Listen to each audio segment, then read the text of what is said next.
Hello everyone and welcome back to another episode of the Smart Money Show. My name is Nomaan Riaz and as usual I'm joined by Ali Suleiman. How's things going, bro? I'm good. I'm feeling very grateful for this week. We've had a great week of filming and we can't wait to release some of our episodes. Obviously, we filmed episode 20, which is amazing, and we've had just a really great week of filming. How have you been? Yeah, good man. Just driving in and out of London, there's enjoyment to that, is there? And then of course, as you said, we're bringing more and more insights every day, and of course our articles are building up as well. So of course if anyone wants to have a read, check out our website, and of course if you want to get involved in actually making those articles and getting involved in being actually on our social media platforms, then this is your chance to do so reach out to us. But anyways, we're here to bring another episode, aren't we? So who do we have today? For sure. So today we're joined by, guess what, yet another professional within the financial services industry, Nomaan Riaz. So currently he's based in Dubai, and his journey into finance has actually taken him through some of the most competitive corners of the industry, from investment banking and private credit to venture capital. Born and raised in the UK, Nomaan studied history, politics and economics at UCL, where he built a strong academic foundation as well as a curiosity for financial markets. During university, he interned in global advisory at the coveted Rothschild and later worked in private credit at Pemberton Asset Management, giving him a strong grounding in both deal making as well as credit analysis. He then joined Deloitte's finance and performance team and most recently spent a year at Mercier Ventures as a venture capital investor, where he backed startups like Radical Forge and 75 Media. Now in Dubai, he brings that range of experience to Capital.com, helping clients navigate markets in the MENA region. So in this episode, I guarantee you it will be packed with insights on breaking into those competitive roles, just like Nomaan has, switching between investment banking, credit and venture capital, and what it's like working in Dubai's very growing finance scene. So, without further ado, a very modest intro for an amazing guest. Nomaan, very excited to welcome you onto the podcast. How are you? I'm very good, thank you, and thank you for such a nice introduction there. And kudos to you guys for doing what you're doing. You know, keep going, and long may it continue. Oh, we appreciate that. Hopefully, you'll be saying the same thing after the episode as well. I'm sure I will. I'm sure I will. Of course, thank you for giving us time out of your busy schedule as well, because we can only do our podcast if guests like you give us your time. So yeah, I mean, I think we should get straight into it. So, of course, as our viewers and listeners know, we always start off with a few questions on our guests, in this case, Nomaan's early background, and just so we can get like a preface of what I guess pushed him towards his long-term career. So, to kick things off then, Nomaan, what was it like growing up, and what's your educational journey been like as well? Yeah, interesting question. You know, one I still sometimes get goosebumps when I think back. I mean, my childhood was good. You know, I was born and raised in a small town in Lancashire in the UK called Nelson, which is near Burnley for any football fans. So Burnley Football Club is about 10 minutes away from me. So I come from, you know, quite modest, humble beginnings. You know, my father was always a hard worker, you know, trying to provide, and you know, we come from a South Asian heritage, and it's always of, you know, not only supporting your immediate family, meaning your kids, you're always supporting your siblings or whatever. So I always was, you know, hugely inspired by my old man's work ethic. He was always working hard, always trying to give us as much as he could. You know, but my parents aren't educated, so it's not like we were, you know, I have a younger sister. There's just the two of us. It's not like I was ever immersed into an environment which was very like educated, focused, or saying, you know, you should be doing this, you should be doing this. Why don't you do this extra curriculum? So growing up, it was all like being self-proactive, right? So whenever I saw something which I thought would be a little bit interesting, I would always try to do that. So until, you know, when I was in primary school, I was always a numbers guy. And it's funny because I still, till this day, use that phrase. And some of my colleagues in my current office will still say the same. They'll be like, Nomaan's a numbers guy, like always very driven commercially. You know, commercial is a big thing with the way I operate. And, you know, from maybe the time when I left primary school and went to high school, that numbers and commercial thing was always there for me. So I was always like, you know, I always wanted to do well. I always wanted to do something that the people around me weren't necessarily doing. And, you know, when you're young, making money is very rare, especially when you're 12, 13, 14, right? Like I remember the thought of having a £10 or £20 note was a big thing back then. You know, in £10, I used to go on the weekends with my best friend to Burnley. We'd go to the cinema. We'd go, pay the bus fare. We'd go to McDonald's all in £10. So I always had this entrepreneurial side to me of wanted to make money. So when I was about in year 8, year 9, I discovered a gap in the market. And the gap in the market was some students had quite a large amount for lunch, right? So they were like, where someone like me was only maybe getting £10, £15 a week for lunch, £3, £4 a day. These guys were getting £20. So I was like, there's some sort of excessive, like amounts lying around here, which we can, sell something to these people. So what I ended up doing was I ended up going to the local shop near me, tuck shop, and buying lollipops, right? So I would buy a lollipop for 25p and I would sell it for £1. So I was making 75p per lolly, right? So I remember the first time I did it, I sold 10 lollipops and came home with a £10 note. And I was like beyond ecstatic. You can't even imagine. And I guess then, this, I don't want to take too much of the time going into it. This kind of spilled into, little ventures I started doing then, which was, we all know Kylie Jenner. So when I was super young, my little sister, she's a couple of years younger than me, she was, getting into makeup, whatever, and she was like, oh my God, Kylie Jenner's releasing these lip kits, but they're sold out globally. Like you go on the website and the website crashes. And I tried going on the website and I put a couple in the basket and ended up going through, right? They were like £25 a lip kit, ended up going through, paid through PayPal, borrowed my mum's credit card, paid them off, and I bought the 4 for £100 and I sold them on eBay, each one for £130. And I was like 14.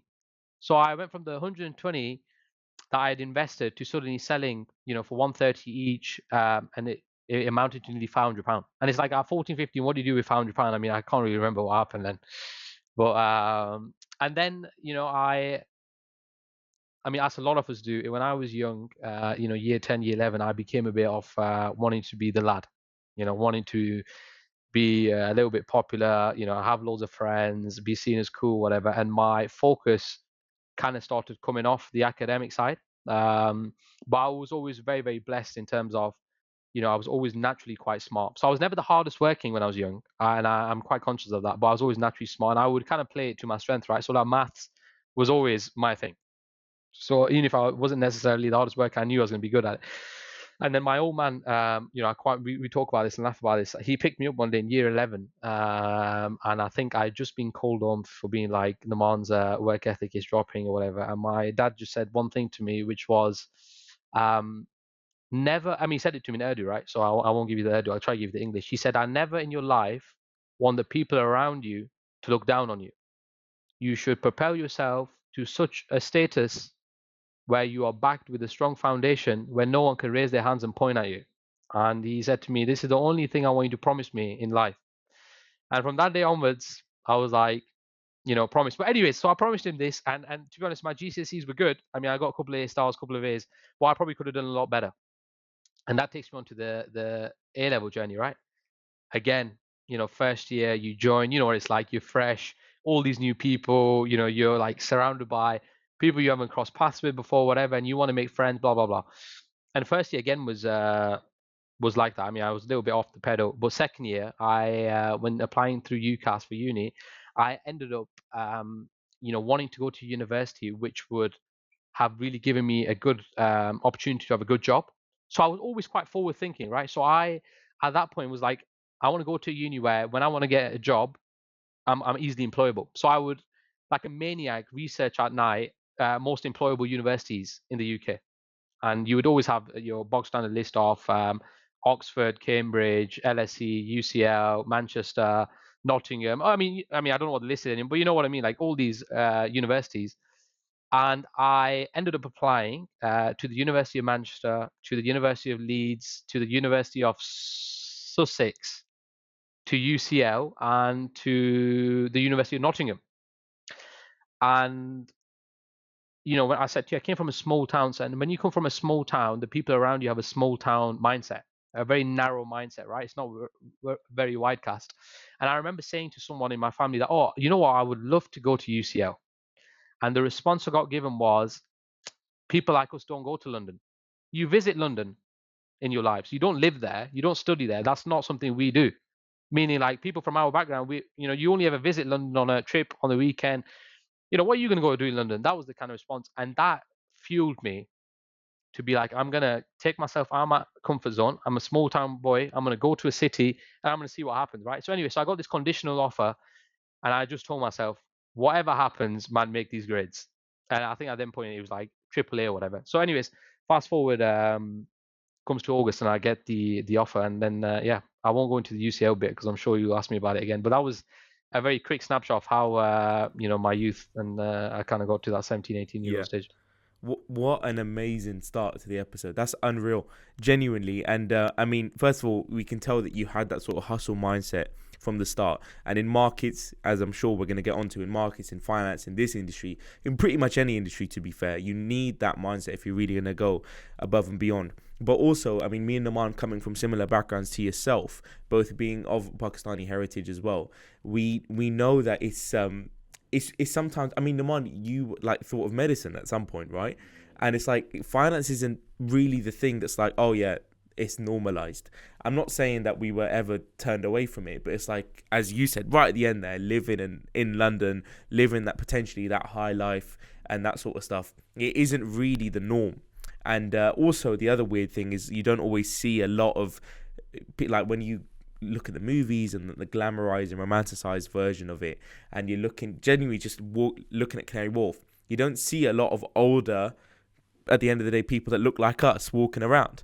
And then how do you kind of reconcile the fact that, right, I want to work in this industry, but I can't see a lot of people that look like me? So it's inspiring to know that you were able to look past that and just be able to look inside yourself and be like, right, there's a little bit of doubt on me, so I'm just going to use that as fuel. And I think that's a great tip for our students to go into. But that was genuinely what a brilliant way to start the episode. And I'm glad you didn't talk about UCL, because there's a question coming on that. So obviously you studied, I believe, history, politics and economics at UCL. Yep. So I think I'm going to ask, like, kind of why that degree, and when did finance enter your mind? And was it always the end goal, or when did you start to take an interest in kind of that world and that sector? Yeah, I mean, look, UCL and studying history, politics, economics was not easy, and not an easy decision. And the reason for that is when you're sort of 17, 18 years old, and there's pressure from your family, your friends, especially within our culture, you always get asked, oh, so you're going to uni, yeah? So what are you going to study at uni? And it's quite a daunting question when you're young. And for me, it was very much like similar to Nomaan, actually. My mum's dream was for me to be a dentist. Now, if you are friends with me or you spend time with me, you'd know if there's one job that Nomaan probably can't do, is be a dentist, right? I'm quite, sociable. I'm quite interpersonal. I mean, I don't know how I would get on in that kind of realm. But kudos to those people who do it, right? I mean, there's, people graft for 5, 6 years and come out the right end of it. For me, I had studied maths, law, sociology, and English language at A level. So not very one router, right? It wasn't very sciencey. It wasn't very mathsy. It was quite broad. And the reason for that was there was always, so everything I kind of do, I'd like to think that there's always a little bit of rationale behind it, and similar how we'll get onto the career. And when I was young and A levels, the rationale there was I don't want to pigeonhole myself into something. So I don't want to do science and only ever have to be doing science at uni. So I did this broad thing, and I actually ended up getting full marks on my A level law. So my natural progression would have been to study law at university, and my law tutor would say to me, "Oh, you become a barrister. Like you're really strong from an interpersonal level, like communication. Like you'll be an advocate in court and you represent." And then there's and to anyone who wants to study law, I mean, you should do that. Don't let me discourage you. But there's something which is called a GDL, which is a 1-year course you can do following any subject you've studied undergrad. You do a 1-year course and you can kind of transfer into like law. So you do a 1-year law conversion. And for me, it was in the back of my mind, I was like, all right, so if I want to become a barrister, or if I want to become an advocate in court, I can always study something. I mean, I could have studied anything, right? Biology, maths, chemistry, physics, politics, and still done another year, so 4 years of studying, and still kind of being able to be like, well, I've got expertise in my undergrad, or some sort of expertise, and I can convert to law and become a lawyer or barrister like I wanted. However, my same mindset was with uni. I was like, So I remember I mentioned to you, I was always a numbers guy. So I was like, what can I study at uni which will allow me to be exposed to careers that deal heavily with numbers, right? So I was never going to be a maths teacher. I was never going to be a professor. It was always something like where I was looking at numbers, navigating through numbers, and seeing, what else I could add from my personality at that point to propel into a career. So the history component was history is one of the most employable degrees. So you'll see, I mean, there's many articles on it that those who study history are like exposed to such a large and vast career opportunities. And one of my really good friends is evident of that. I mean, he studied history at UCL. He now works for one of the big four, right? And traditionally, you'd be like, well, history very, very not very numerical. Not getting into a big four, and that's not necessarily true. Politics was always like, if I ever wanted to improve my communication skills, really understand problems from a macro and micro perspective in the political world. That was my politics. And econ, I mean, I don't have to kind of go through econ because a lot of the listeners are probably going to be studying econ. And to kind of, cut it short, it was just to always keep my options open. And I feel like, even now in my career, I'm always the same. You should never pigeonhole yourself to one thing. But I'm sure we'll get into that a little bit further.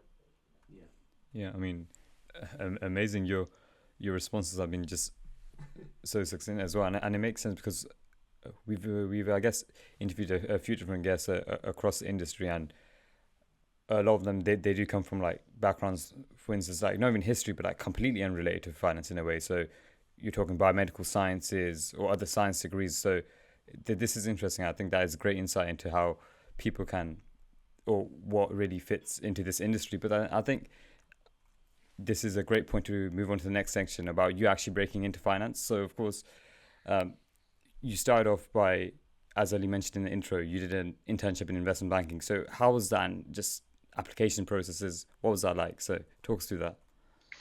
Yes, tough. I mean, look, I rocked up in London, having maybe only visited once in my life, didn't know anyone, and yeah, it was pretty daunting. Let me tell you. So the September 2019 when I rocked up there, it was daunting. Didn't really know a lot of people, but I ended up bumping into a guy who's one of my best friends, a guy called Archie Freeman. So we met on day 2, and there's a viral like short clip online, which was, I think it's from, I can't remember his name, something Diaz, where he says you have 3 good friends and you can take over the world. Oh, I love that clip. I was quite fortunate that I was quite fortunate that I met Archie, and we kind of just bonded from day one, and we were like, we can do anything, right? So anyway, so at UCL, one thing for any listeners who are applying there is UCL is very forward looking. So they constantly, from the minute you join, they're always like, oh well, what do you want to do when you come out? And like everyone around you is always buzzing. People are looking at vacation schemes, summer internships, spring weeks, graduate schemes. And I mean, my background, right? I've just rocked up from this small town. I didn't know what anything was. But I always knew the numbers thing, right? So I was always like, oh, I always want to do something with numbers within finance. So what do we end up doing? So we ended up going to societies, and I encourage those who are maybe in the first year and second year to go into societies with a really open mind and spend a little bit of time and see what happens. So we went to the finance society, which is I think EFS they call it, Economics and Finance Society at UCL, and we were joined by an individual who was at Credit Suisse, and he was one of the sales guys, right? So he was from the S&T, Sales and Trading Floor, and he was joined by one of his other colleagues who was in investment banking, M&A, right? And they were talking about their career, and they were showing like how the CVs look, whatever, and they were fellow UCL graduates, and me and Archie were like, man, that'd be pretty cool. So we ended up at the time buying a ticket to the UCL Finance Conference. So this was maybe October. So bearing in mind, I've just met in September, me and him. October, we're currently in suits going to, I mean, I can't remember. I think it was a Marriott hotel in London in like Mayfair or something like that. And we're stood in this finance conference where there's people from Goldman Sachs, Bank of America, Morgan Stanley, Jefferies, and we were just sat kind of taking in everything that was going on in this very new space to us, to be like, where do we kind of fit in here, or what would we like to do? Which brings us on to the next thing of when we sat there, they start talking about this thing called spring weeks. And we were like, oh, You know, I mean, and it is what it is, right? It's literally an experience week during spring. But what no one tells you is you've got to be ahead of the curve when you're looking at this kind of stuff, right? So you need to know dates each bank opens spring weeks. You need to know deadlines, and you need to know like exactly what to put for any spring week you're applying for. And me and him, I mean, he would laugh back as well at this. Me and him had no clue. I mean, we were just any role that came up, we were just like sending the CV. You know, why do you want to do this role? I can't remember what malarkey we probably put down, and you know, we applied. I think we were doing interviews, and you know, you have the interviews where it's not with a human, it's with the pre-recorded questions, and you have times. And man, we used to struggle because you'd be hit with a question, and you were like, you know, I don't really know what to say or whatever, and you were just blabbing. And now when I look back, I'm like, you know, it made sense. But I actually did progress with my UBS one. So I had a UBS spring week, and then Corona came, and it got cancelled. So our first year wasn't really our first year, so we didn't really get to do like traditional spring weeks. So I ended up moving on to the Rothschild one. So that got moved, I think, originally to it's a week in the summer. So I ended up doing like a couple of weeks with them guys, which was really insightful. At the time, I think they were doing the IPO for the Hook Group. So the Hook Group was a business I was familiar with. So some of my friends were working there. It's owned by one of my friends' uncles actually. So it was pretty cool. And you know, there was maybe 20, 30 of us, but it was all online, which was a shame. Because it was COVID again, right? Like the whole country was in lockdown, whatever. But it was good. I mean, I met a lot of good people. I learned a lot about the Rothschild itself. You know, very fascinating firm, very interesting culture, and you know, left that thinking, you know, I really learned a lot, but kind of realized, and this is the key thing, that it wasn't for me. And there's nothing wrong with that. There's nothing wrong with realizing something isn't for you. And the reason for that is, you know, when you're young, what fuels you is money, right? And banking and finance, people are like, oh, you're in this golden glory and there's loads of money and all of this. And the truth of it is, you might be compensated quite well in certain roles, but you do have to really, really work. And I mean, you know, some of these, especially junior level, you know, analysts, they'll be doing 18, 19 nowadays. And there's a trade-off between having a really good job and also having a life. And for me, that's when I realized that trade-off. I was like, definitely want to be into finance, definitely want to be into numbers, but will not slog my whole, you know, life just to make money. Like, I don't want to live for just a Sunday for a few hours, because you might be working over the weekend as well. So anyway, so this brings me on to my interest of sticking to numbers, sticking to finance, but I want to move into asset management, right? So at this point, you start networking with people, you meet people at these conferences, and the guys from asset management I was relating more to, you know, work-life balance is a lot better, still as intellectually stimulating, still as demanding, but overall, you know, I just felt like I could relate to a little bit more. And the work, you know, is a little bit different depending on what sort of asset management firm you work for. But yeah, I mean, I've now gone off a bit subject. I can't remember what the question was. I think the question was, how did I get on with the roles? Yeah, I mean, you answered it perfectly, and very interesting. I mean, I had the UBS Spring Week as well. I didn't know that you did that as well, and mine was in person. And you know what? It was as you said, as I'm sure you imagined you felt with the Rothschild one. It felt like a massive turning point in my not career, but in my journey to a career. Because I was like, okay, so this, and I realized that some things weren't for me, and I realized maybe this is for me and stuff. But again, as you said, right at the start of the episode, you said you can't pigeonhole yourself. You've got to be open, especially at a young age. But to be honest, from the outside, and I'm putting myself in the shoes of our audience as well. From the outside, it does kind of seem like you had almost a perfect journey. I mean, you got the internship, and then you got into a role after university. But I'm sure it wasn't the case. So did you face any rejections or setbacks along the way that kind of really sometimes gave you a little bit of doubt or gave you a little bit of uncertainty along the way? I mean, look, you know, from outside looking in, it all looks very easy. I mean, I say that to people I meet now. I mean, I say that the Nomaan you meet now, you see quite a complete guy, right? Like, you see this guy who's immersed himself into his career, who, you know, lives a good life or whatever. But what you didn't see was the young me, and the young me is what you just related to, right? So the young me was the guy who did the Rothschild experience, and then had this urge of wanting to be in asset management. And I always wanted to work for quite a boutique firm, which makes sense with the Pemberton thing, which we'll get onto. So I applied for Lazard, right? So Lazard's one of the big banks in Europe, right? And they had this role which was Lazard Asset Management Sales and Marketing. Nothing seemed more perfect for me than this role. I was like, sales, speaking to clients, going out with clients, taking clients out, the requests, problems, questions, concerns, I'll be there, and delving into investments, whatever, right?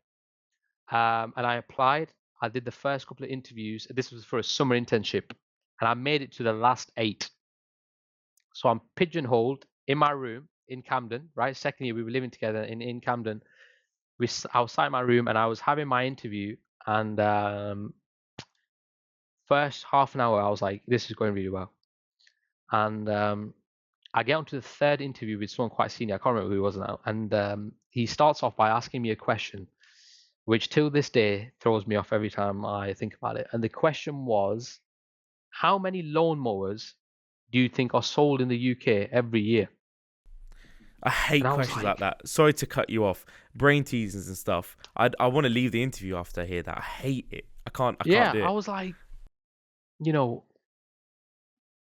that was my kind of reaction. I was like a bit speechless. I was like, well, let me think about it, right? Then you kind of switch into the mode of like, this is like you've got a treasure after this question, and like whether you can get this treasure depends on how you do with this hurdle.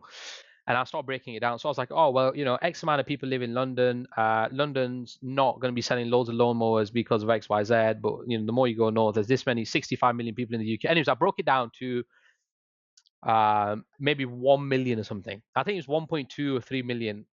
And he laughed at me and said it's 200,000. And from that point, it kind of just started going down, right? So anyway, so I had this interview after from a guy called, I actually remember his name. His name was Thomas, and he was a really nice guy. I mean, the interview went really well. I was telling him about my background, and he was like, mate, absolutely smashed it. Like, really well done. You should be so proud, and hopefully I'll see you on the team.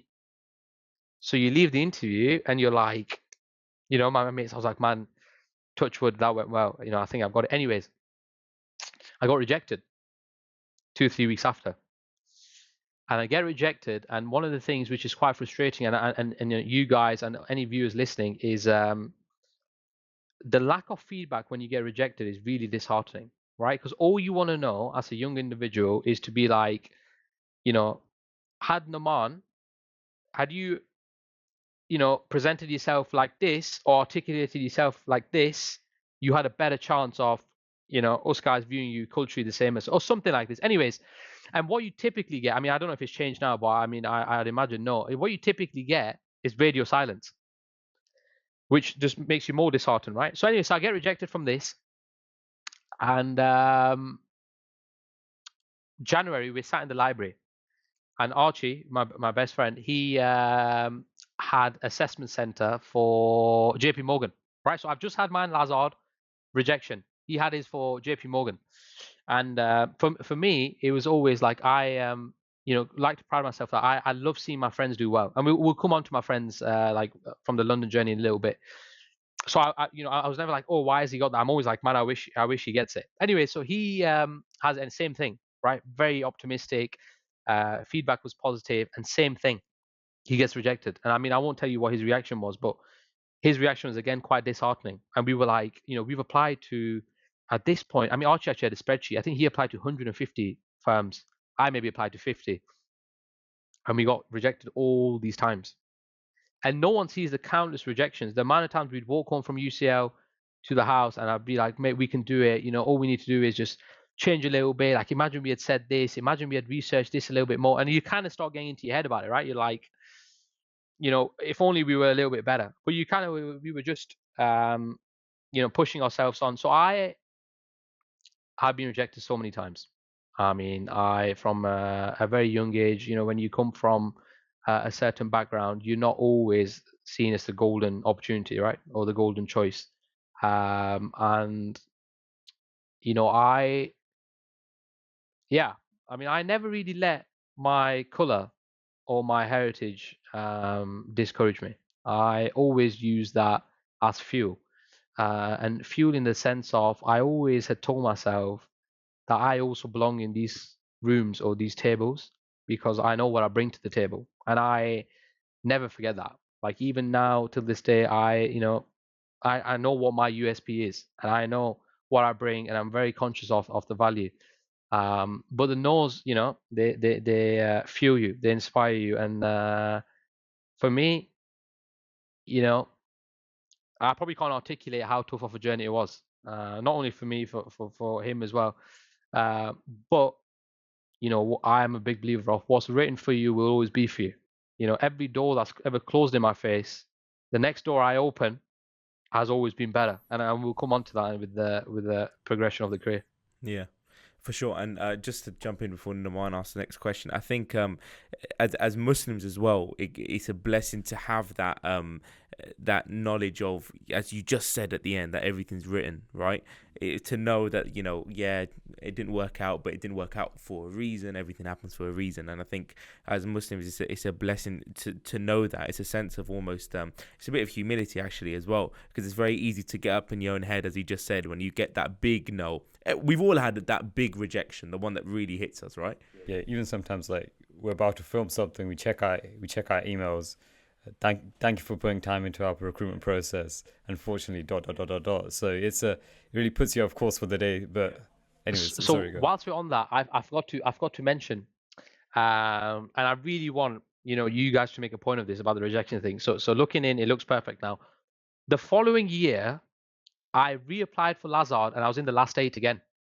I should have mentioned this in the story. So 2 years in a row for the same position, I'm last 8. So something was going right from the initial application to the first interview to the second interview to assessment center. I did something right 2 years in a row. So second year, you're now telling yourself as a human, man, this is made for me. There's no way 2 years in a row I've made it to the last 8. First time they rejected me. This year, I brushed up a little bit, and now it's me. Man, I got rejected again.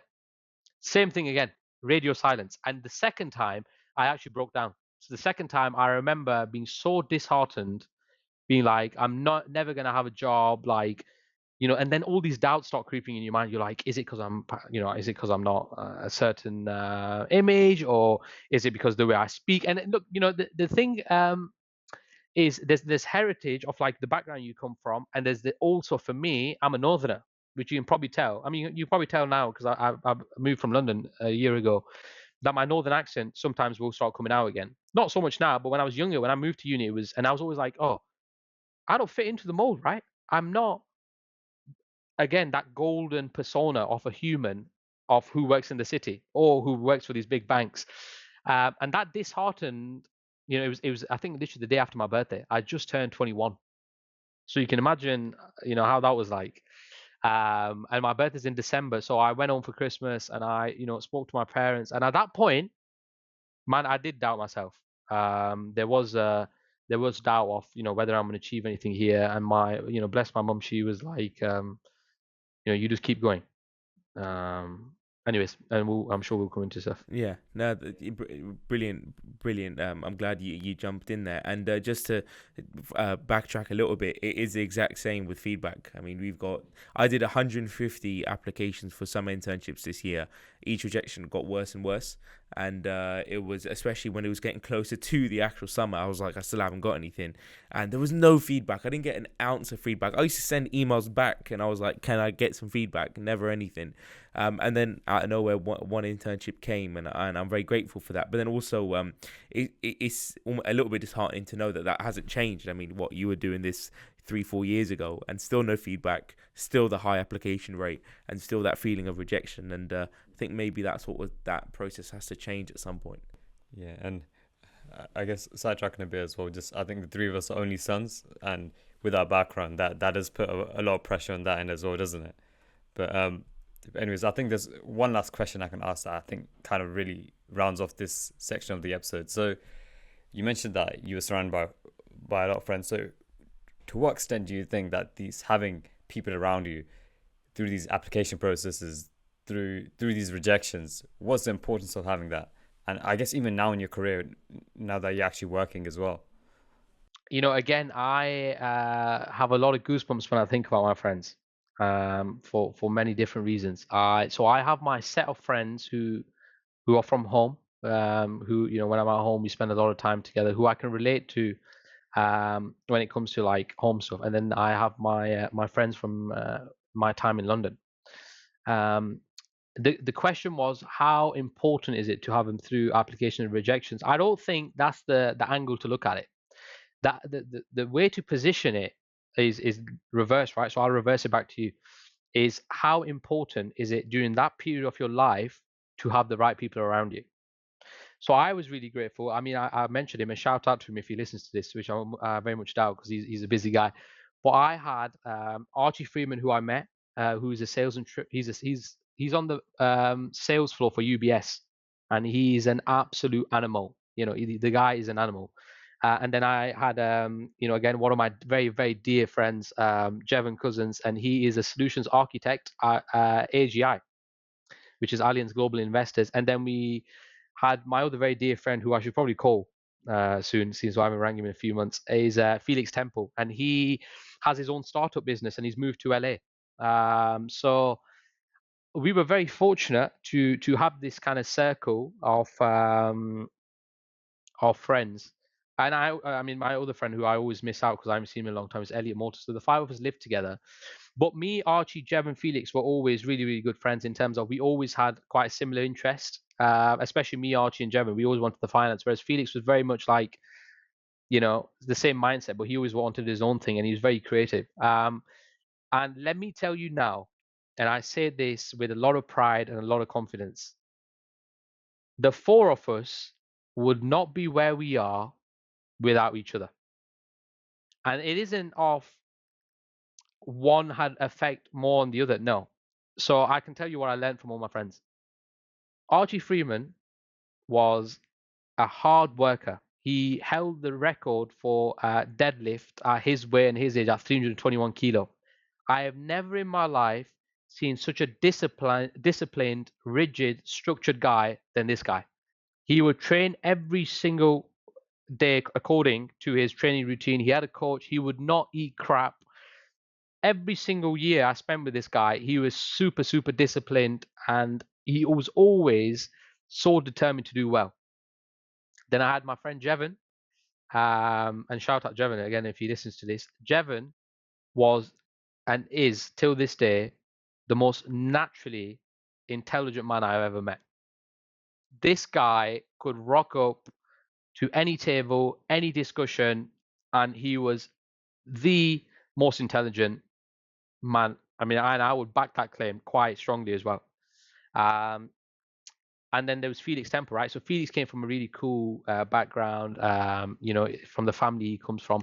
And the thing about him was, which really inspired all of us, was his ability to see different aspects on things, and like how he was able to relate to culture, how he was able to just come across in like certain situations. And then there was me. And I always brought, that young, like town hustler ambition. I was always pretty streetwise. And me and Archie were actually in Sicily a few years ago together, on the day I submitted my dissertation. And he said to me, if there's one thing, he said he was saying to his dad, that if there's one thing I'm grateful for uni is for meeting Nomaan, because I just learned so much from him.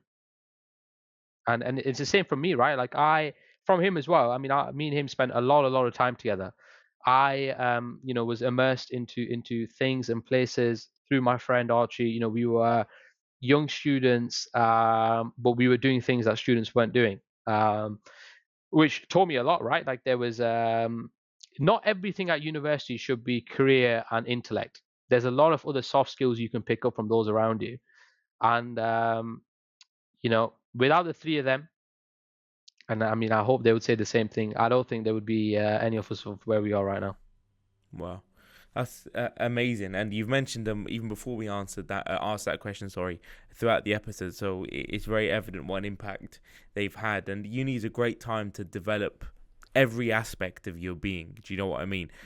When you're 18, 19 years old, I was freshly, because obviously you and me, we turn our birthday is in August, so I was freshly 18 when I started university, and you think you know it all, right? But it's the complete opposite. You go into university and you just learn so much, and yeah, I mean, it's great to know. And maybe we should do like a round table with your with your group of friends. We do round table episodes with like multiple guests with your group of friends. It sounds like it would. Yeah, we should do that. We should do that. Yeah. I will. I can probably arrange that in August if you want to do that. Oh, it sounds. You know what? We'll talk after the episode. But yeah, it's somehow we've already spoken 40 minutes, and it's been an amazing snapshot into your into your journey to where you are now. But I think it's a good time to pivot onto the next section, which is a bit of a career snapshot. We don't normally do this on the episode, but you've had such varied roles, and I imagine you've had such amazing experiences in those roles. So our audience, our listeners and our viewers are trying to discover what role suits them. So we're going to ask a few high-level questions on some of your roles. And so we're going to start off, which you kind of touched on a little bit, on your private credit role at Pemberton Asset Management. So going to just kick off. What did you actually do day to day? What was your role, and what did you learn while doing it? Yeah, I mean, it feels quite a long time ago, but a time which I was again incredibly lucky to have got that experience. Pemberton was situated in Victoria. He had a beautiful office in Grosvenor House.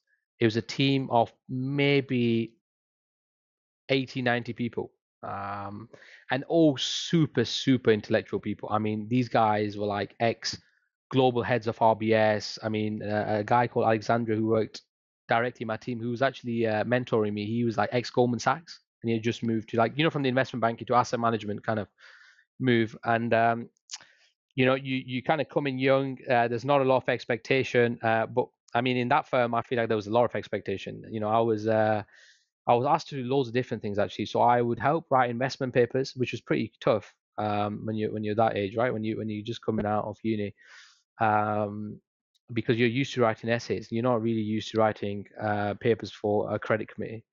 Then I was always, doing quite thorough company research. So this is where I learned things. Again, you learn from experiences you have. I learned what S&P was, Moody was, Fitch was. So these are all credit rating houses, and you can go on, for example, find Tesla, and you can look at what the analysis of it is. And then at that time, there was a big focus on sustainability. So they were only doing deals with businesses who were very ESG friendly and very ESG conscious. So you would do this Moody's research. You would then look into something called Sustainalytics. I can't say that word properly for some reason. And you would look at what the sort of stance on sustainability was, and then you look at the governance, stuff like that. And then I would also do a hell of a lot, and shout out to Craig, who's the MD of credit there. I would do a lot of work with Craig. So I was doing a lot of credit work. I was doing a lot of models, a lot of sections for the investment paper. So you'd have a table of EBITDA, gross margin, gross profit, net profit, working cap, days receivable, days deliverable, so much stuff. I mean, there was a really good blend of research and technical stuff. And then I would also do a lot of business development. But I mean, look, when you're young, you can get away with going up to someone and saying, hey, you're the MD of business development. Do you think I could shadow you on a few calls? And most people say, yeah. So I really, propel myself into as much as I could. And it was a great learning curve. I learned quite a lot. My line manager was the chief operating officer, who absolutely terrified me. I mean, I think who I am now, and he would say my name, and honestly, I kid you not, words would not come out properly. My body would start shaking a little bit. I would get really nervous. And look, he was Oxford grad, super intellectual. He was the co-founder of the firm. And we're not talking about a small firm. We're talking about one of the leading, houses in Europe. But it was good. I mean, and then look, for whatever reason, I then decided to leave, and then look for something else, which I thought at that time was maybe the right thing for me. From the way you've described it, it seems like a really great opportunity, because I guess from a business standpoint, you've kind of seen every end of it. So the technicals in the EBITDA, looking at the statements, because of course if you're lending to them. But then one question I wanted, so from your point of view then, the credit market, it's become a buzzword, especially private credit these days. So how different is that? How different is working in credit compared to your normal banking or potentially investment banking? Yeah, I mean it's interesting because I think following the financial crash, there was rules and regulation changes around credit, and a lot of these credit houses suddenly start popping up, right? So banks couldn't plug the gap, and these guys were plugging the gap.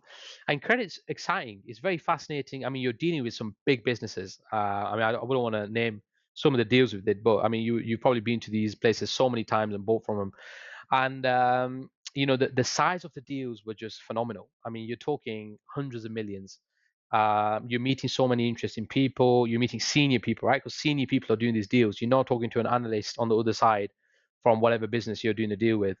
And from the traditional finance, it is a little bit different because your exposure is in one very domain. So my time at a big four or my time at in venture capital, you're exposed to quite a broad range of different settings and different backgrounds of a deal, and natures of deals are just so different. Whereas private credit is, you might meet different businesses, but it's always, pretty much the same. The end goal is always the same. You're always looking for that very, you know, just a solid track record of returns. There's nothing which is going to be like an anomaly or which would really super like get you buzzed. But at that time, and I think the firm looks very different now. They were going through quite an aggressive expansion, so they were expanding worldwide. They were having offices in the US, offices in Paris, Milan. Kind of really growing the footprint. And I think they were having a couple of funds that were coming on to being realized. And what that means is, a fund comes to an end, and they kind of go out and fundraise again and launch a new fund. And they're interestingly backed by Legal and General, L&G, right, who are one of the biggest insurance firms in the world, or asset management, yeah. So they were kind of backed by them, and that was one of their first investments from L&G, and it went really well for them. So I mean, good luck to the guys. And when I look back, I was in super grateful and incredibly blessed to have had that experience. Hmm. No, it sounds like it for sure, and it sounds like a great first role out of university. But correct me if I'm wrong, you only spent about 4 or 5 months there, right? So after that, you went to venture. After that, you went to Deloitte, which we're gonna breeze past, and we're gonna move on to venture capital, where you are Mercia Asset Management.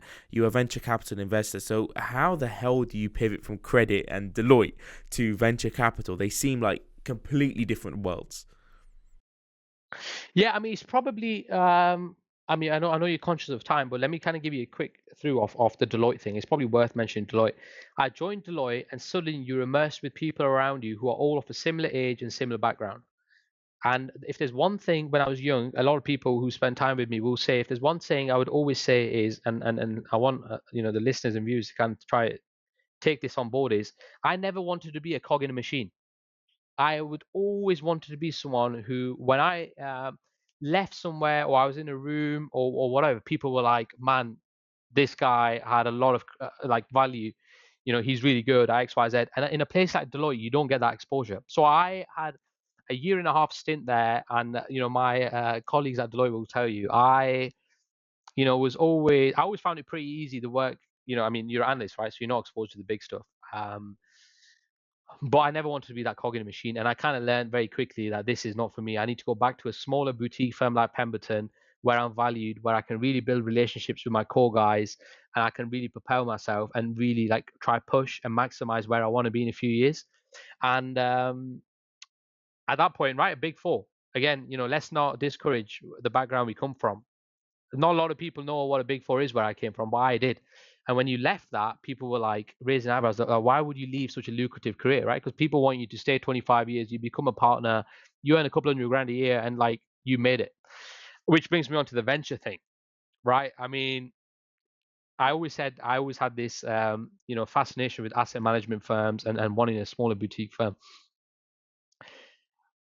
And when I made the decision consciously that I was going to leave Deloitte, I started looking at opportunities before, right? Because I remember I think I said at the start, there's always rational, and I'm always trying to look forward. Like I don't make decisions based on nothing lined up. So I started researching into firms, and I was like, oh, you know what I'd love to do is move to a firm like Pemberton, but in a little bit of a different space. So I've seen the niche of the private credit. I've seen investment banking. I've been Big Four. Now it's time for like something new. And you know, when you're young, there's another buzzword which people throw around: private equity. Right? Everyone's like, P, like, oh my God, you earn so much money. Like, you should be private equity. And it's not easy to get into a private equity firm. Anyways, at this point, I'm searching private equity firms, and Mercia comes up, right? So Mercia Asset Management, and you know, a phenomenal business. If anyone listens to this from Mercia, Nomaan is like pro Mercia for life. They had a venture arm, so Mercia Ventures, Mercia Private Equity, and Mercia Debt. Suddenly, I was like, hang on a minute. So I know a little bit about the credit debt space. I already have the investment banking thing on my side. I already have Big Four strategy perspective on my side, right? I'm like, I can, you know, rationalize things, perspectives, be strategic, and Mercia Ventures or Mercia Private Equity makes a lot of sense for me. So anyway, so I ended up actually not applying through the traditional route of the CV. I messaged an investment director on LinkedIn. I was like, oh, I would love to, and it was very innocent at this point. I wasn't like forcing. I was just like, oh, I've seen this firm. It looks really cool. 3 different offerings. Let's jump on a call. And jump on a call with him, and he was telling me. So he was Mercia Ventures. I mean, at this point, I didn't know that, but he was Mercia Ventures. He was telling me about what Mercia Ventures does. Mercia Private Equity Fund was coming to an end, and obviously, there's when you were going back out to the market fundraising. So there was never really anything in the private equity space. But I was never opposed to the VC side, right? Like, but when you're young, I mean, I was 23. You don't really know what venture capital is. Like, I mean, I mean, a lot of the viewers will be listening to this and be like, oh, I don't know what it is either. And he started telling me about you know, the firm, how it operates, what he does, whatever. And then he says, oh, you know, are you looking for something? And I was like, well, I mean, yeah, you know, would love to, you know, if everything ever comes up, here's my CV. And I think the interaction we had was quite positive. So he actually sent my CV to investment director, a guy called Chris. And I never knew this, but they were already interviewing for this role. So a vacancy had gone out, and they'd taken the vacancy off because they were interviewing. And I met Chris, who's second investment director, at a cafe near where I live called Booths, right? So which is the Northern Waitrose, and I used to work there when I was young. So I've had loads of like part-time experiences, which we didn't get into. But I worked there when I was young, and I meet Chris Barra, and he's like, "Oh, you know, you come across really well. Let me liaise with my colleagues, and we'll come back to you." Anyway, so they come back to me, and they're like, "Assessment center time, right?"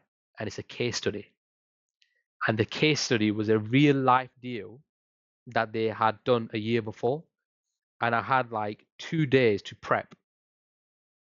And I made this presentation. I stayed up all night. I didn't sleep the night off my case study. I stayed up all night doing this presentation, rocked up at 10 o'clock, zombied, did it, came home, and went to bed. Anyways, whilst I was there, Chris says to me, you're the last interview. Like, we've held off the other interviews because you're the last interview. And I was just like, man, this is so cool. Even the case study itself was just so cool. Like, some of the stuff I was like looking into, and a little bit different to what I was doing. And I really put all of mine in. And I did it, and I got the job. Right. And suddenly I was like, oh my God, like I've left and I've got my new job. And everyone was telling, you know, even the guys at Deloitte, they were like, oh, you know, we don't know what venture capital is. I mean, the senior guys knew. And I left. And look, I took a week off, and I never really looked back. I joined Mercia Ventures, and man, what a business. What a business, and what a job. So for any viewers who don't know what it is, if you watch Dragon's Den, similar to Dragon's Den to an extent. So we were managing, me and my team, there was 4 of us, £100 million between us over a 5-year period.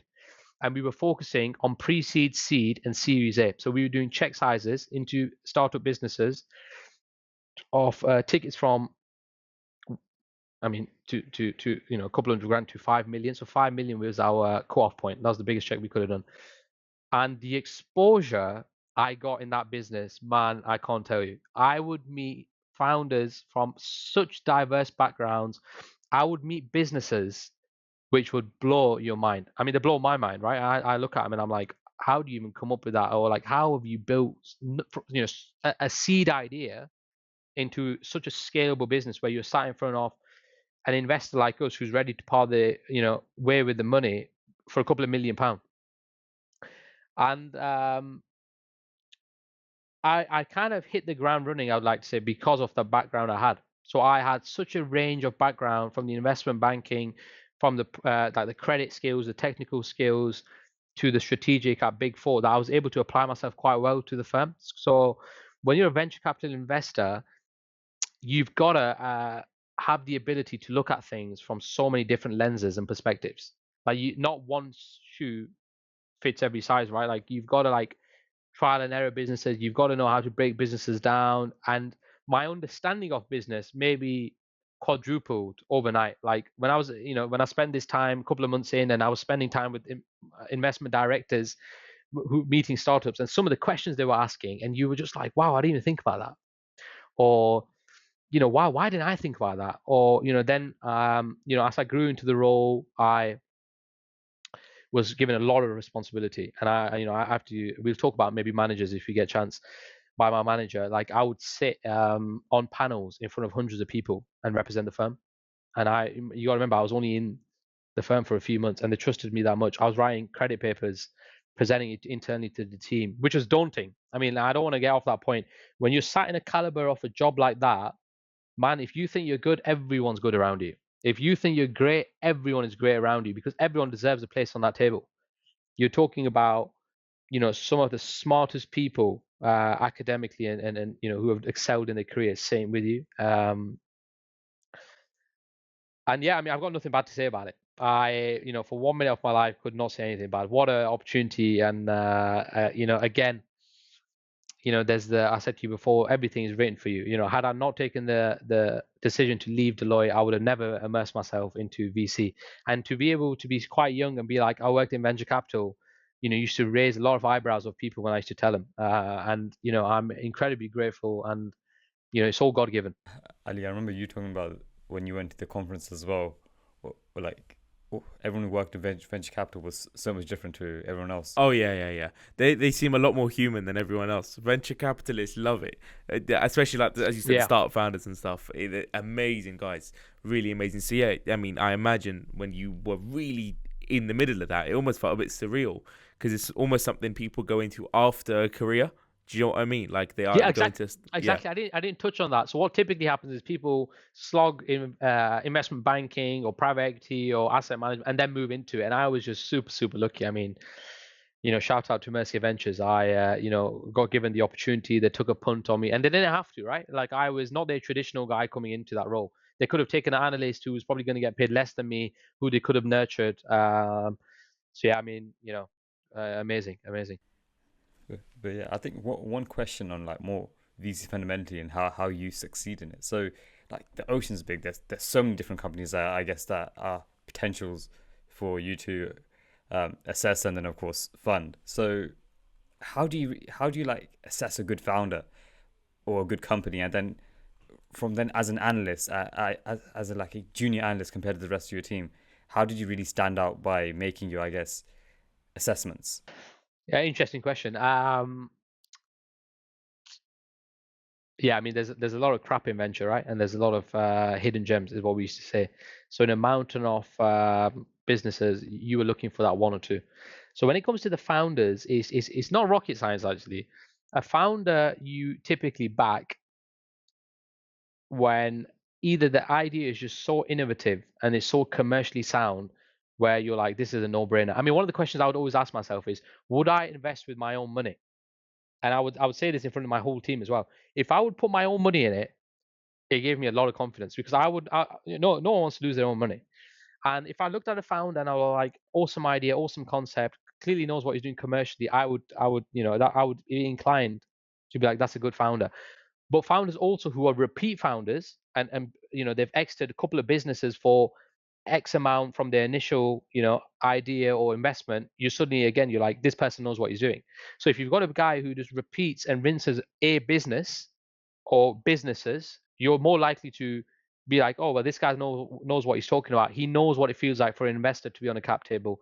He knows what it's like to utilize a venture capital house to his advantage. He knows what value we can bring. Like, you aren't speaking to a novice, you're speaking to someone who's a veteran or someone who's very experienced. And then, if it's not the founder, it's the two people around him. I mean, this comes on to having the people around you, right? Like, if the management team if they were really experienced, they had interest. I mean, one of the things I used to always look for is, the guys at the top, maybe the 2 or 3 people, how invested are they in this business? Because it's very easy to be invested into something from an outside perspective, right? You're like, oh, this is my everything. It's very different to be invested into something from your pocket, because when you're invested into something from your pocket, you've got skin in the game, is what we used to say in the venture field, right? And if you had skin in the game and these guys had put their own money in there and they were growing this, working super hard, they had a career trajectory, and they were fundraising for a reason, you were ticking the boxes. If you were just coming to the table for for being like, oh, I want to spend more money on marketing, when it doesn't make sense for your product to be marketed to mass marketing at the minute, that's a question mark in my eyes. Yeah, that's great, and even more great insight. But I think one more follow-on question I want to ask directly then, just to like close off the VC part of this section. So if you're speaking to like a student who's aiming for VC or to extent PE as well, is there any advice you'd give them to, like, I guess, mold themselves into the perfect analyst or within this space? I mean, there's no right or wrong answer to this, right? But one of the things I would encourage is you've got to have something of your own, which is something I didn't come back to earlier. Me and Archie had our own student investment fund at uni. So we built a student investment fund called NF Capital. So Nomaan Freeman, NF was Nomaan Freeman Capital, and we called it New Freedom Capital. And we hired analysts, and we had a really keen interest in finance, and we kind of had that entrepreneurial side to us, right? Like we were able to relate to other entrepreneurs when you kind of get to that VC or private equity side. But I mean, when it comes to breaking into these roles, you've got to be quite well rounded. So a venture capital investor is not a guy who sits behind a desk all day long. He's got to sit behind a desk. I mean, there's days where we spend days and nights writing a paper together and quick turnaround to win a deal. But you're also out in the market a lot, right? You're at a lot of networking events. You might be sat on a panel in front of 500 people. You might be on one-on-one like lunches and dinners and breakfasts with startups who want to just have your time. And you've got to be responsive on LinkedIn. I mean, the amount of LinkedIn messages I used to get saying, "Hey, this is my idea. Can we get some time with you?" And you've got to have a keen interest in business. You can't really not have an interest and not know how to navigate in a business to suddenly doing a massive private equity deal or being a venture capital investor. I mean, we were talking about upbringing. When I was young, I was always very business interested. So I was always, and I mean, take this with a pinch of salt because a lot of people won't take my advice, but I would always watch The Apprentice and Dragon's Den. I mean, I must have been maybe 7 or 8 years old, and I would watch The Apprentice with keen interest, and I would also watch Dragon's Den. And I actually love Dragon's Den because I used to sit there with my young sister, and we'd watch it, and I'd be like, "Oh well, I would have asked this." And this is when I'm 12 or 13 years old, so maybe I just naturally had a little bit of a knack for being in that situation. But yeah, I mean, just try. My advice to anyone to break into their roles would be try be really well rounded. Don't just be someone who can smash spreadsheets. My biggest strength in life is not that, and my biggest strength in my career is also not that. I would like to think, and we might get into it, like I have my own USP, and I would urge everyone to kind of develop a USP. It doesn't necessarily have to be the most obvious, but you've got to know what differentiates you from the rest, I guess. Yeah. Yeah, no, a brilliant point. And before we move on to, I'm sure you're waiting for your current role now, obviously in Dubai and at capital.com. Yes. I love Dragon's Den. It's almost like people don't think of Dragon's Den as finance. It's angel investing, which is venture capital just on an individual basis. They just think of business, and it's that cool overlap between those two sectors. I love it. And I had you were talking about societies. Societies in London are the coolest. I was able to go to King's College London twice, and I pitched actually the show to Tuka Suleiman and to Nick Jenkins, and it was surreal. Oh, amazing! Yeah, it was surreal because I was I grew up watching you guys. Yeah, because Tuka owns the clothing business, and Nick sold Moonpig. That's it, exactly that. You can tell Nomaan's a proper fan. he knows. I was actually sat with Stephen Bartlett at an Anthony Joshua boxing fight 2 years ago, and I was actually with Stephen Bartlett in March. He came and did the thing for my current firm, and I actually spoke to him in the audience from everyone, and then we caught up for maybe 5 minutes after. Yeah, Yeah. yeah, he's a legend. But yeah, no, Dragon's Den is Yeah, he's amazing. pretty cool. He's Yeah, pretty cool. Yeah. anyone who doesn't watch it, I urge you. It's just the whole different mindset thing as well. You learn a lot from it. But it's this episode's about you, Nomaan, not about Dragon's Den. So let's move on to your current role. So you are now at Capital.com in a PCM role. So for our audience, what does that actually mean, and what do you actually do? Yeah, I mean, I would take my title with a pinch of salt. So let me kind of give you the story, because a lot of people are going to be like, why did this guy leave venture capital? And you know, what an amazing role, what an amazing firm. But I won't give my age away, but I'm pretty young, and this opportunity came knocking on the door to relocate to a very exciting and innovative region at the minute. Right? There's you'll have seen, whether it's on social media, whether it's generally people talking about it. There's a lot of buzz about the Middle East and what the Middle East is going to become, and what's going to happen. And one thing we didn't touch about is managers. And my manager at Mercia Ventures was a guy called Chris Borat. So he was investment director at Mercia Ventures. And can I say a single bad word about him? No. He gave me so much responsibility, so much leeway. I learned so much from the guy, and he actually was at BCG in Australia. So he left London and moved to Australia. And anyway, so when you have these difficult conversations of, hey, by the way, Chris, I'm looking at leaving, you're initially hit with, oh my God, what's wrong? And I won't get into the technical bits of how this discussion went. And this discussion lasted for a few weeks. And I said to him, I'm being given the opportunity to move to Dubai, right? And he was like, what's the rationale behind it, right? I keep mentioning the word rationale and looking forward. And for me, the venture capital role was amazing, but I always thought I could have been better at it. And my mindset of thinking I could have been better at it, there was only one way I could have been better, which is to join a startup, right? So I wanted to be the troop on the ground. I wanted to know what it feels like to be part of a sales team, to be part of a marketing team, to be dealing with operations, to be thinking, how do we scale this business from X revenue to X multiplied? And when I told him that that's what my rationale was, and the opportunity was Dubai, he actually said to me, mate, go do it. He was like, you will regret it if you don't. You are young. These opportunities don't come around often. And go live that expat life and go immerse yourself into a new culture, meet new people. You're good at networking. You're good at making friends, whatever, and really leverage your skill set.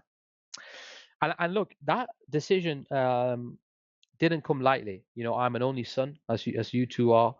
I share an extremely close bond to my family. I have a younger sister who I would like to think maybe looks up to her brother, who maybe learns a lot from seeing me. And I'm my mum's eldest, so you can imagine she has a little bit of a soft spot for me. And my old man still working, and even he was like, are you sure you've made the London move once you left us? Is this what you want? And I was like, you know what, it's too good of an opportunity to pass up. So anyway, so let's move forward. So I rock up. And for any Muslim listeners, and I don't know what your demographic of users, or I mean, it doesn't matter Muslim. For any God believing listeners, I was in Manchester Airport. I've checked in and I've said bye to my family. And one of my very loved people in my life, he asked me to promise him something 6 months ago. So back in a year ago now, yeah. And he said to me, I want you to talk to God like God's your friend. And a lot of people will listen to this and be like, what does that mean? And he was like, I want you to, whenever you're going to immerse yourself into a new experience or a new decision or a new step, I want you to talk to God. And I remember walking through Manchester Airport security bit, and I was talking to God. I was like, God, it's just the two of us. It's just me and you. We're taking this journey together to Dubai. It's make or break time, right? Because I've just left a very, very solid career and a role behind.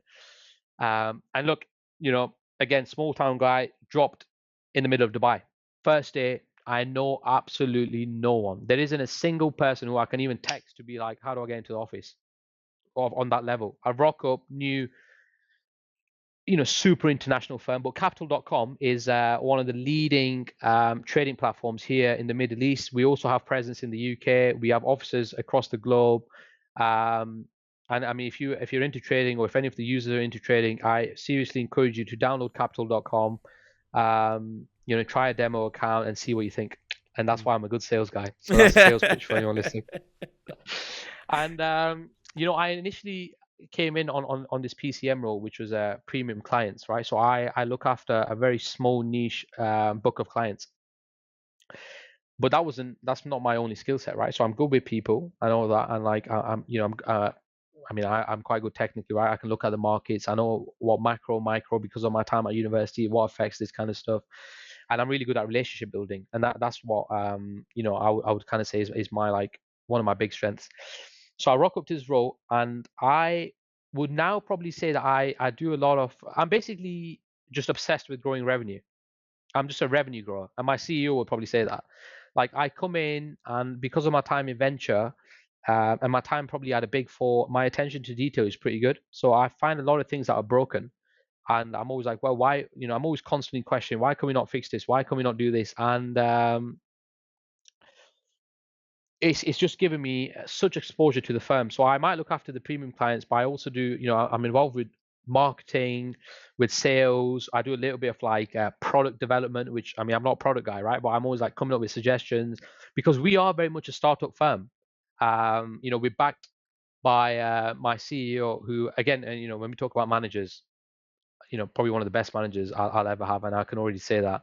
They let me do. It gives me a lot of exposure, a lot of leeway. I immerse myself into so much different environments. I take some of, and I'm talking about high net worth individual clients, not high net worth at home. I'm talking about like Middle East high net worth, right?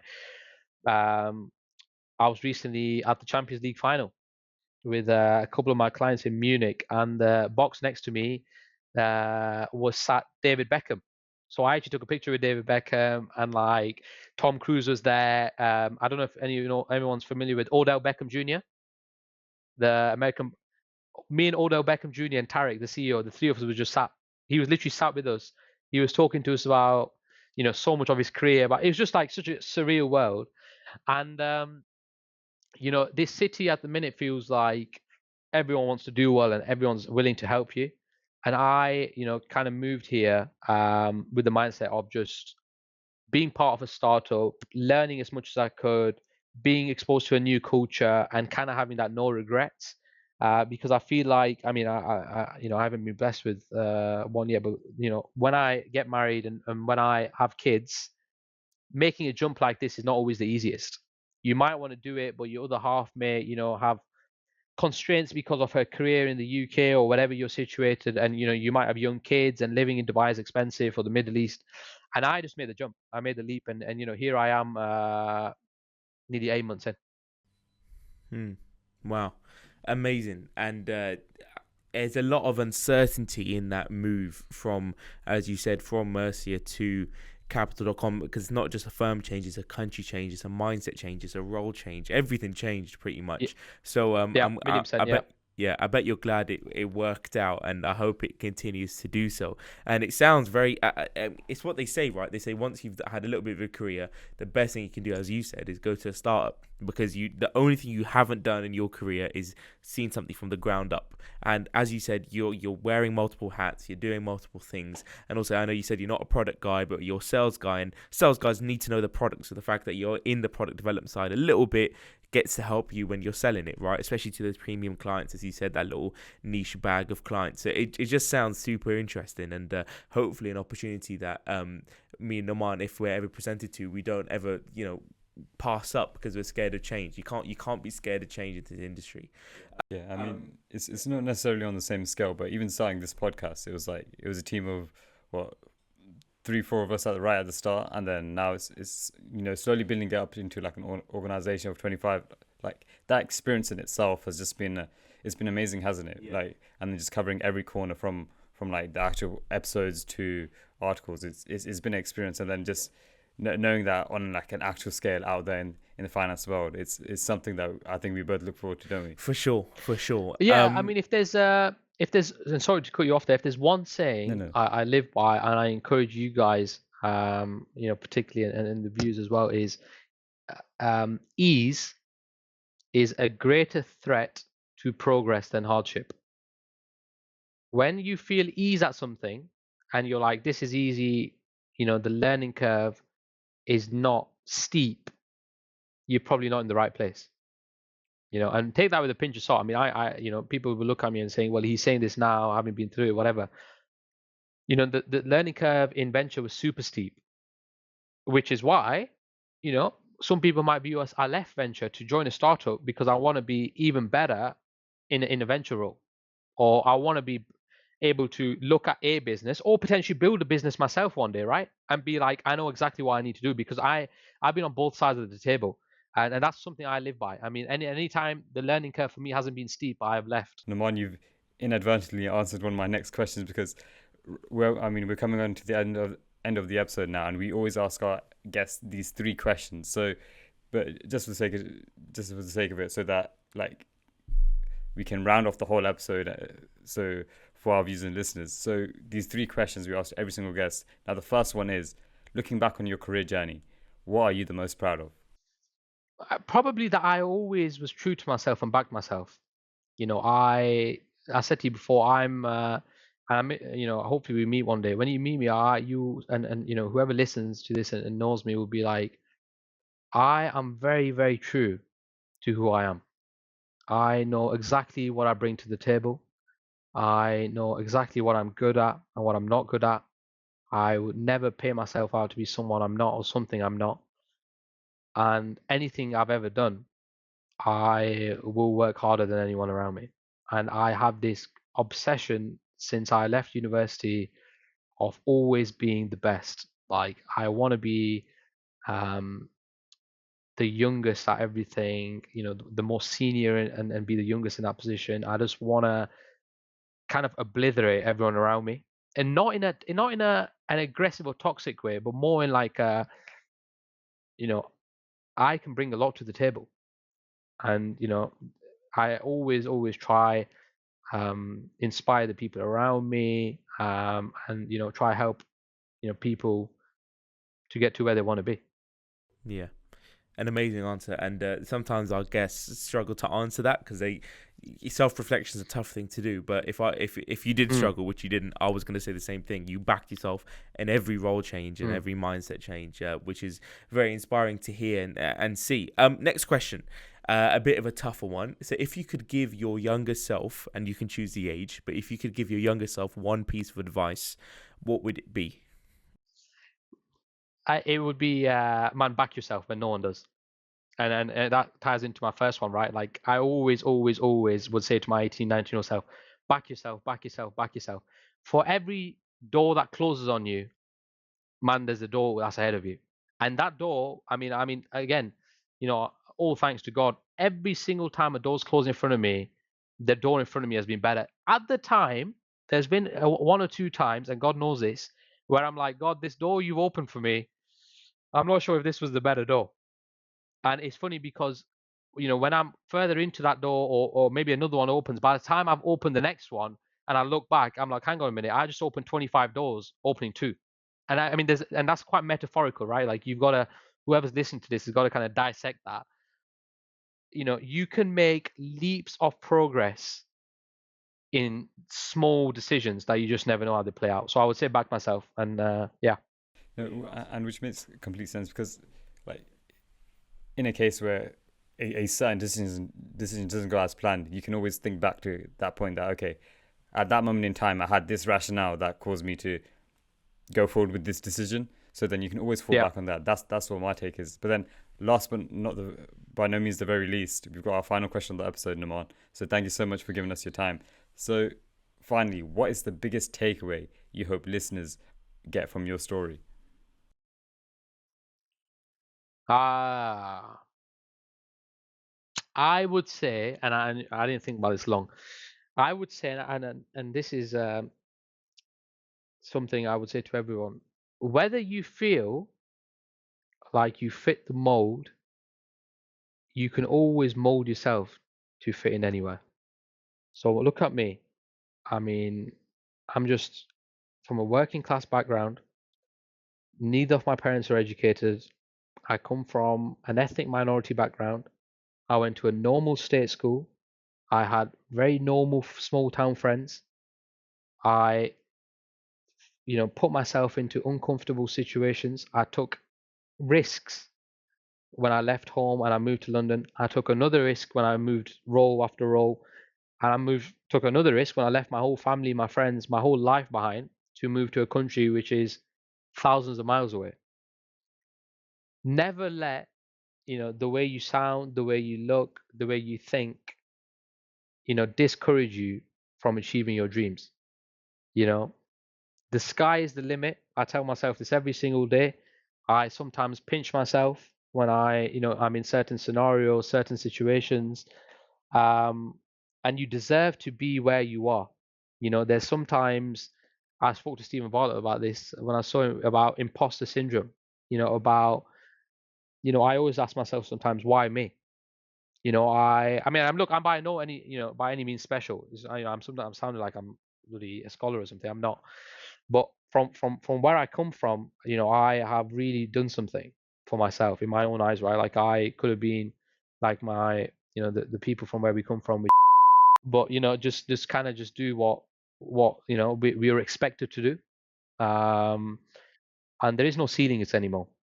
And we see that around us. You'll see that from entrepreneurs, you'll see that from people working in the city, you see that from politics. Anything in life is achievable, and you just kind of have to remind yourself. Yeah.